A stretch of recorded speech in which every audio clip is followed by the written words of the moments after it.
ക്ഷയവും ക്യാൻസറുമല്ല ഏറ്റവും ഭയാനകരമായ രോഗങ്ങൾ. മറിച്ച് ആർക്കും വേണ്ടാത്തവരായിരിക്കുകയും പരിഗണിക്കപ്പെടാതിരിക്കുകയും സ്നേഹിക്കപ്പെടാതിരിക്കുകയും ചെയ്യുമ്പോഴുണ്ടാവുന്ന മാനസിക അവസ്ഥയാണ് ഏറ്റവും വലിയ രോഗം. പ്രിയമുള്ളവരെ, ഉബൈദുള്ളയാണ്.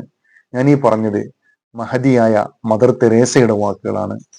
ഇതിൽ നമ്മൾ ഉൾക്കൊള്ളേണ്ട പാഠം, നമ്മുടെയൊക്കെ വീട്ടില് നമ്മുടെ മാതാപിതാക്കൾ ഈ പറയപ്പെട്ട അസുഖം നമ്മളാൽ അനുഭവിക്കുന്നുണ്ട് എങ്കിൽ തീർച്ചയായിട്ടും അവർക്ക് പരിഗണന, സ്നേഹം, ബഹുമാനം എന്നീ മെഡിസിൻ കൊടുത്തിട്ട് ആ രോഗത്തിൽ നിന്നും അവരെ മുക്തമാക്കണമെന്നാണ് ഓരോ മക്കളോടും എനിക്ക് പറയാനുള്ളത്. കാരണം നമ്മുടെ പൊന്നു മക്കൾ എന്ന് വെച്ചാൽ ഓരോ വർഷവും അവരുടെ ബർത്ത്ഡേ നമ്മൾ ക്ഷേമമായിട്ട് നടത്തുമ്പോൾ, ഭംഗിയായിട്ട് നടത്തുമ്പോൾ നമ്മൾ മറന്നു പോകുന്നൊരു സത്യമുണ്ട്.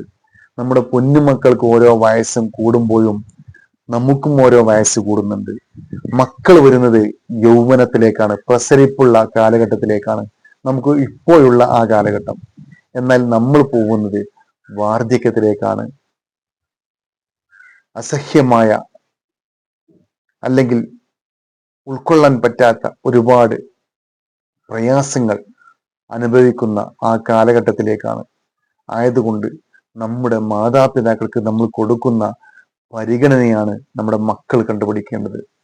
അവർക്ക് കൊടുക്കുന്ന ബഹുമാനമാണ് നമ്മുടെ മക്കൾ കണ്ടുപിടിക്കേണ്ടത്.